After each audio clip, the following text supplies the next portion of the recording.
I've had a really interesting experience with healing that I wanted to share. So, a few years ago, when I was feeling really low, really depressed, really stuck, really insecure, and just really unsure of where I was going and what I was doing and sort of what life was about, I used to wonder, what does healing feel like? Or how will I know that I've healed? How I just wanted to know what healing was, what this elusive healing was. And I have learned that, it is a process, it is a journey. Although I'm starting to use healing pathway lately, I feel like journey feels a bit arduous to me. That's just the image I get. So healing pathway feels, much lighter. And I think that's what this healing pathway is about. The process is doing things that feel right for you and that make you feel better and that you enjoy, and just living in, worthiness and feeling like you're allowed and like you're worthy and like you're deserving of living an easy, beautiful, abundant, life. And so I really got to experience what healing is over the last few days. So on Friday, my children and I, we drove up to Sydney to attend a family member's funeral. And so that was, a day in itself. There was a lot, lots of emotions that I allowed myself to feel, and, for various different reasons, and supported my children. With that, it was a family member on their dad's side, which sort of complicated things a little bit for me, but not really, because it's just a different relationship these days, and I'm a different person these days. So it's a little bit different. But we had attended the funeral, and on the way home, we were involved in a car accident. I had a car accident. I actually ran up the back of somebody. The car, the sort of accident went, my understanding is that there were four cars and I was the fourth car. So it just along the highway and just stop. And so car accident. And so as I've reflected, so that was Friday night, it is now Monday. So as I've reflected over the last few days, I just wanted to share a bit of a process about how I'm navigating it. So on Friday night, obviously, when the accident happened, I was in shock, and I was, not really sure. It was a very confusing, overwhelming time. We sorted out that very immediate, exchanging of details on the practical things, and then we sort of had to move to a safer location. But what I can see looking back is that I allowed the help. I allowed people to help me. And that's actually a big thing for me, because I, can be quite hyper independent. I don't need anybody. I don't need anyone's help. I'll do it by myself. I have developed this, hyper independence. So I allowed people to help me, which, is a huge thing for me. I allowed my son, one of my oldest sons, to organize, lifts for us, because he had actually traveled home in a separate car.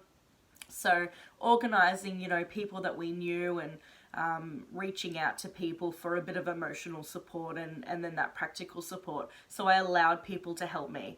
And even on the night, I burst into tears. I just sobbed once everything had sort of, that initial crisis stuff had subsided, and then you sort of have that moment to just sit, and we were waiting to be picked up.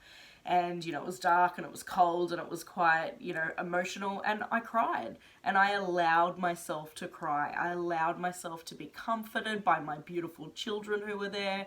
I allowed, us all to feel, angry. I was driving my son's car, so, I felt really bad for him that I had caused that, and I just cried. We were all unhurt. And so over these last few days, I've found myself really focusing much more on that than oh my God, I can't believe that happened. Why did I do that? I did actually have an inspiration right before the accident to move lanes, which I didn't listen to. But instead of going back to that with, why didn't I listen to myself? Why didn't I do this? I should have left more of a gap between us. I should have reacted quicker. instead of doing that to myself, I just keep focusing on, we're all okay. There were three of my children and myself in the car. All four of us walked away with minimal bruising. The car will most likely be a write-off, but I was able to drive it from the accident to a safer location, so it wasn't completely totaled. We've come off really lucky out of it. We're physically unhurt, a little bit shaken up, but we are physically unhurt.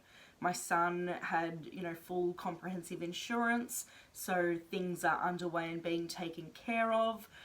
It's all, I just keep focusing on, it could have been worse, but I'm not going there. It is what it is. I can't change it. I can't go back and change it. So all I can do is keep moving forward from here. And I've absolutely allowed myself to feel, embarrassed and annoyed at myself, and then sad for doing that to my son's car. I'm allowing myself to feel it instead of blocking it down, pushing it away, or, not now, I don't want to feel it. You have to feel those feelings. You just have to. You have to feel them, to release them, to resolve them, and to complete them. And so I made the claim this morning. I could have made the claim over the weekend, and the other party did message me, last night requesting details, and I just wasn't in a space to complete the claim at that time. We had attended a funeral, so obviously we're in, an emotional sort of grieving type period at the moment. It's, we're still coming to terms with that. So I didn't force myself to make, get online and make the claim and move things along for the benefit of, the other party, because I had to look at myself and what I needed and what I wanted in these moments, and then follow how I felt. And I'm very much a believer of doing those things when you're in a good space. Obviously, you can't always be in the best state of mind or the best frame to complete any tasks, but I do try. And that's what I'm seeing along this, healing experience, is that I'm allowing the help in.